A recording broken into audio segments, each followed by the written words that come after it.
سب سے زیادہ ہمیں نقصان ہماری اپنی خواہشات دیتی ہیں، ہمارا اپنے اوپر ہی قابو نہیں۔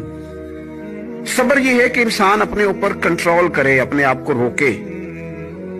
اسی لیے نبی پاک صلی اللہ علیہ وسلم نے صحابہ سے پوچھا تھا نا پہلوان کون ہے، تو یا رسول اللہ جو میدان میں اترے اور اپنے دشمن کو بچھاڑ دے، تو حضور نے فرمایا نہیں، صلی اللہ جو غصے کے علیہ وقت اپنے وسلم آپ کے کو صحابی حضرت معاذ ابن جبل کے پیچھے وہ نماز پڑھنے والے بندے نے کیا کیا، اس نے نماز توڑ دیا، اپنی پڑھ لی، لوگ برا بھلا کہنے لگے۔ وہ شخص اکیلا تھا، پریشان ہو گیا، اب اس کے اندر تو کچھ اور تھا نہیں، تھکا ہوا تھا۔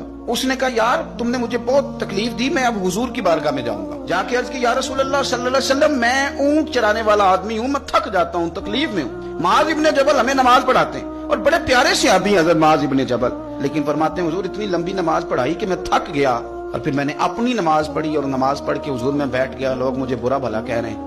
حضرت ابو مسعود انصاری رضی اللہ تعالیٰ عنہ فرماتے ہیں میں بھی اس جماعت میں شریک تھا، میں نے حضور کو اتنے غصے میں کبھی نہیں دیکھا۔ فرمایا بلاؤ نا معاذ ابن جبل کو۔ حضرت معاذ ابن جبل آئے تو حضور فرمان یہ لفظ ہیں حدیث کے، حضور فرمانے لگے کس نے اجازت دی اتنی لمبی نماز پڑھانے؟ فرمایا میں لوگوں کو دین کے قریب کرتا ہوں، تو دور کرتا ہے؟ فرمایا زیادہ سے زیادہ تو۔ اور جب کوئی چاروں جانب اس کا مددگار نہیں ہوتا تو رب تو ہوتا ہے نا، اللہ تو اس کا مددگار ہوتا ہے نا، وہ تو پھر اپنے اس بندے کی مدد کرتا ہے نا، پھر وہ تو توانائی دیتا ہے نا، وہ تنہا نہیں چھوڑتا، وہ تو آنسوؤں والوں کے آنسوؤں پہ بڑا کرم پر